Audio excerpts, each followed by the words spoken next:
Here's the scoop, and I'm going to tell you. If you're a witch of any persuasion, you need to read this book. The end. Review done. Just kidding. I've got a lot more to say. You knew I would. I'm Lorelei Black, still your favorite witchy auntie. And this is Blade and Broom. And if you're digging what we do here, then click like and subscribe and let's begin. So let's get straight into the sweet, sweet witchcraft. I wish you weren't so fucking awkward, bud. Okay, so the book we're talking about today is The Witch Compass by Ian Chambers. Ian Chambers has affiliations with both the said tradition of magic and witchcraft and E. Plant Bryn. He's the author of the Pathos blog by the Pale Moonlight, and you here have heard me quote him previously in our discussion on the witchy benediction, flags, flax, and fodder. The book The Witch Compass was published in 2022 by Llewellyn. So this review is not only candidly authentic and relevant to our shared interests, but it's also timely as well because I'm only reviewing it 2 years late. You're welcome. Books don't have an expiration date. Yep, still fresh. This is actually the very first book review that I've done here on the channel, not counting the Witch's Library video that I did back in 2020. So I'm going to establish some ground rules before we begin, ground rules that I personally am using for any and all book reviews that I do here. Basically, I'm going to use the same format that I ask my students in the Red Thread Academy to use. We're going to talk about the relevance of this particular book to tradcraft specifically. We're going to talk about the accessibility of this work based on your current knowledge and experience. We're going to talk about 3 points that the author made that gave me clarity or insight, or that I think might give you clarity or insight in this case. And we're going to talk about 4 concepts within the work that I would want to explore further. So, starting with number 1, the relevance of this particular book to tradcraft. Honestly, folks, a book can't get much more relevant to tradcraft than this one is. The compass in witchcraft is an idea that's akin in some ways to the circle in ceremonial magic, and by extension Wicca, which uses ceremonial concepts to give structure to their particular flavor of folk craft. But the compass is different than the magic circle. To illustrate this point, let me share an excerpt from the introduction of the book. The book fades. Whenever we pick up a book or begin a conversation about witchcraft today, it's impossible to avoid an early discussion about the magic circle. This fundamental concept in Wicca and ceremonial or ritualized magic is used in a variety of techniques to separate the sacred space and contain energy within. In other uses, the circle is formed to protect the necromancer while spirits are summoned. Perhaps the most elementary ritual process of much of modern witchcraft, Wicca, and occult practices, there remains little to be said upon the subject of the circle. By contrast, the compass of traditional witchcraft is a tool for location, positioning the witch within an ensorcelled worldview and a mythological map. In addition, it provides the ritual means to traverse the worlds, enabling spirit congress and a mythic landscape that can be accessed at any point in time and space. Through experience and use, the compass is an expansive cosmological model of mystical and magical operation. As a ring of art, it may occasion an appearance similar to that of the magic circle in form. However, the purpose and basis of the compass are far greater than the sum of its parts. Yes, that is true. So Chambers goes on to say, a couple of paragraphs later, that the compass is a complete and complex system of magico-mysticism, and that trying to talk about tradcraft from a perspective that's not contained within the boundaries of the compass or within the compass is a nearly impossible task. And friends, I can't agree more with that statement. It's impossible to talk about tradcraft without also talking about and having a good foundational understanding of the compass. So within my own tradition of witchcraft, we know the compass as a blueprint for our entire cosmology. It's a map that is also a calendar, encircling the cycles of both sacred time and sacred space. We can't talk about the powers, the spirits, the tools, the holidays of our practice without talking about the compass. And standing within the compass allows us to orient and travel between those places, times, powers, and spirits. So, to answer the question, is this book relevant to traditional witchcraft? This book is traditional witchcraft.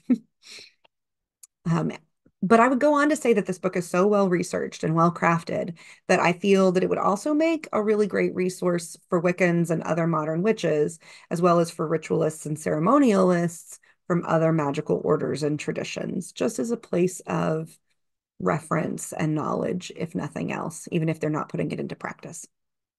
So, item number 2 on our agenda is to talk about the accessibility of this work based on your current knowledge and experience.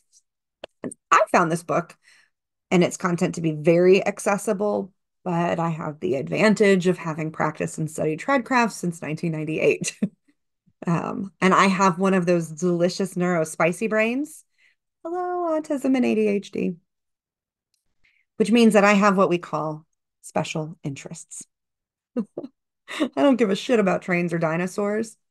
Well, maybe a little bit of a shit about dinosaurs, but oof, now do I go ham for magic, witchcraft, and Aphrodite.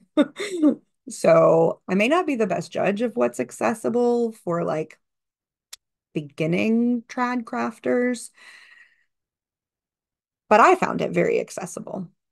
And all that being said, I feel that Chambers really does do a great job of breaking down the topics that he's addressing. And there are some complicated things that he's like very complicated things that he's addressing within this book. But he breaks them down really well so that they should be accessible to a beginner. And definitely to an intermediate kind of level of witch, somebody that's been doing some studying and some research and thinking about esoteric topics within craft for a while, provided that that person has, strong reading comprehension skills, like I would say upper high school level or early college reading level, because Chambers is like me and likes his $5 words and complex sentence structures. So, but I know from having taught enough people that not everybody really resonates with authors that write or talk in that style. So, that may be a consideration, but I loved it. One of the things that Chambers does, I think, to make the concepts more accessible to everybody is that he includes lots of exercises throughout the book. There are actually 13 exercises in total, and they're all really incredibly helpful and insightful and just fun. I'm kind of a sucker for an exercise. I like exercises. Another thing that he does that makes this book so approachable is that he gives space in his discussion for the features of the compass or of the features of the compass for the reader to kind of overlay and incorporate their own experiences. So much of tradcraft involves unverified gnosis, be that personal or group gnosis. And Chambers acknowledges that the compass is much like its mundane magnetic counterpart in the sense that it is a relative kind of tool, meaning that it works in relation to many factors, most notably the sort of geo position of the person that's using it. Without making too much of a mess of trying to explain what I'm saying, I'll just leave it at this. Chambers gives readers the opportunity to be explorers within their own compass by not absolutely dictating what should be found in each direction. But he offers the reader support by sharing what might be found based on his own experience and research and the commonalities that seem to be present in lots of different world traditions around this idea. Okay, so the next part of our review is I'm going to pick out 3 points made by the author that I feel give clarity or insight. So some of these are ones that I felt were clarifying for me, and some are ones that I felt like might be clarifying for a reader that does not already have a lot of familiarity with the compass. So first off, there is a quote. This is taken from page 34 that I want to share that I felt like was very clarifying. Chambers says, the compass is expansive and inclusive, incorporating all, whereas the circle serves to contract by forming sacred space, contain by pooling energy, and exclude as a protective ring, thus cutting off all else. The compass, though, works upon the relationships we develop, especially between that of self and other. And the secret to working the magic of the compass lies in the experiences that both unite and divide, and how we can access and utilize that time between time and the space between space. So I felt like that, especially the first part of this quote, sort of explaining the mechanics of what a circle does versus what a compass does, was illuminating. It's stuff I already understood, but again, I think that if you're coming into tradcraft or you're just being exposed to witchcraft, and you're kind of comparing the differences between tradcraft practices and other modern witchcraft practices, including Wicca, you might be tempted to think that the circle and the compass are the same thing. They're not. So getting more clarity on those distinctions, I think, is helpful. So my second point of the three that I thought was clarifying has to do, I'm not reading a quote here. I'm just citing all of chapter 2, which was titled Origins, because holy cow. Honestly, I was blown away by this whole chapter. In it, Chambers documents how the compass rose has always been associated with spirit conjuration. And see, this is something that I knew instinctively, to the point that my ex-wife and I built it very solidly into the framework of our tradition, the Spiral Castle tradition.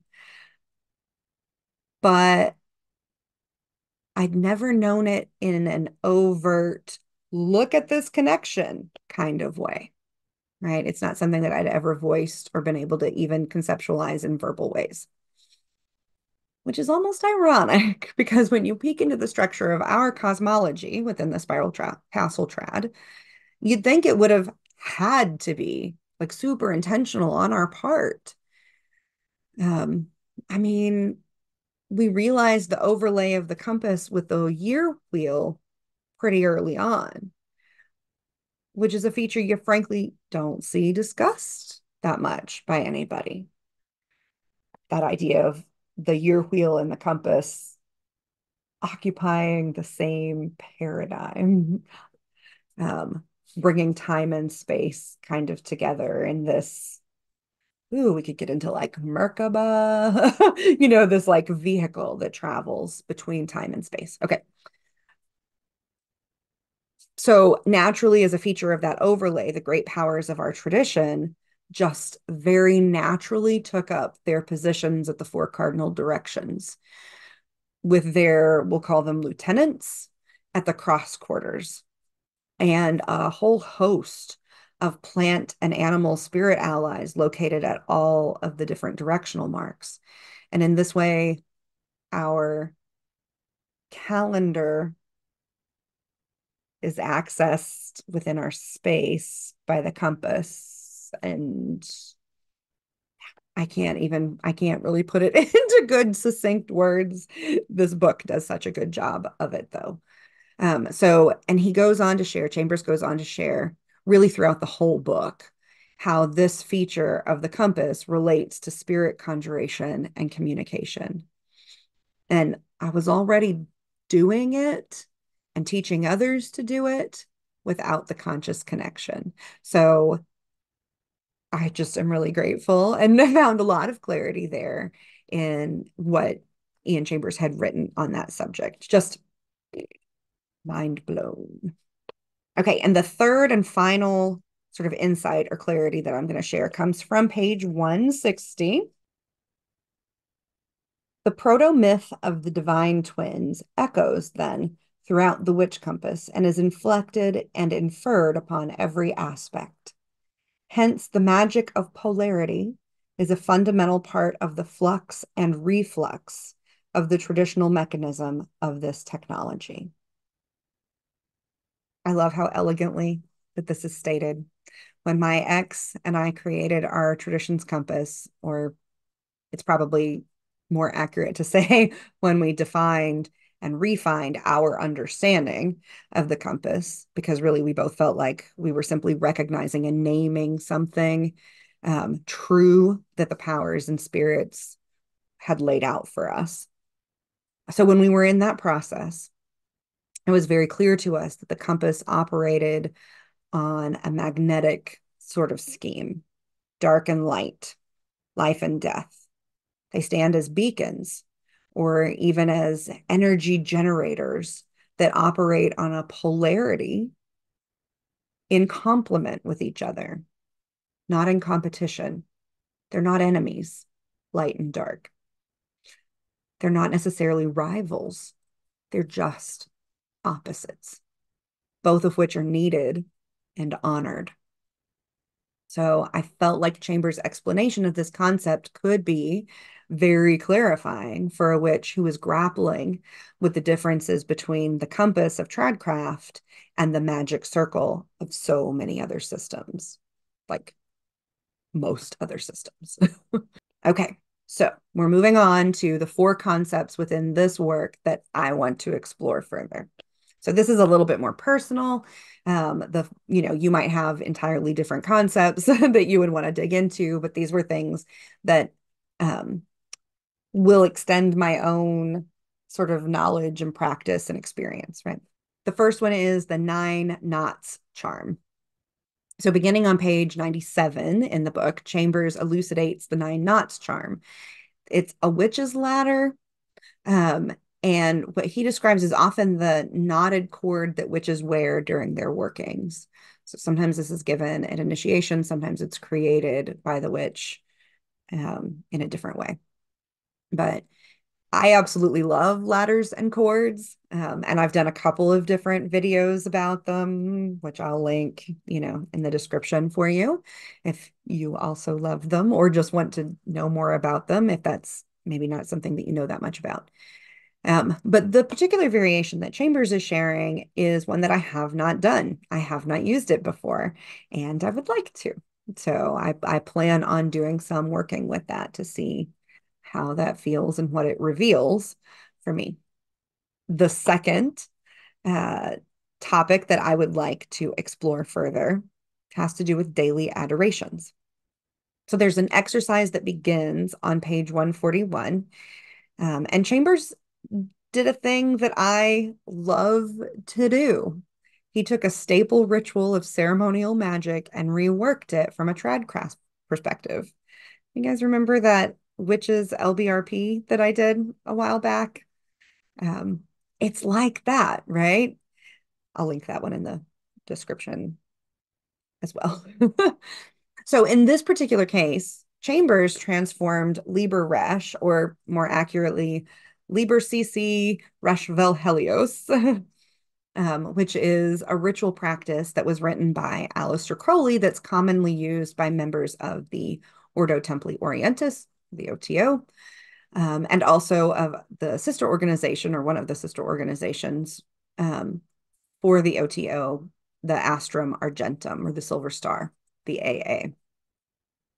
So these adorations are performed as ways to adore, honor, align with the sun at its 4 primary stations throughout the day: midnight, sunrise, noon, and sunset. So some of you might remember that I'm a 3rd degree initiate in the OTO. But I actually learned this particular ritual through a much more Discordian group, of which I am also a part, the Cult of the Living Bull. So the Cult of the Living Bull deserves its own video, and I have made a note that we're going to talk about it at some point.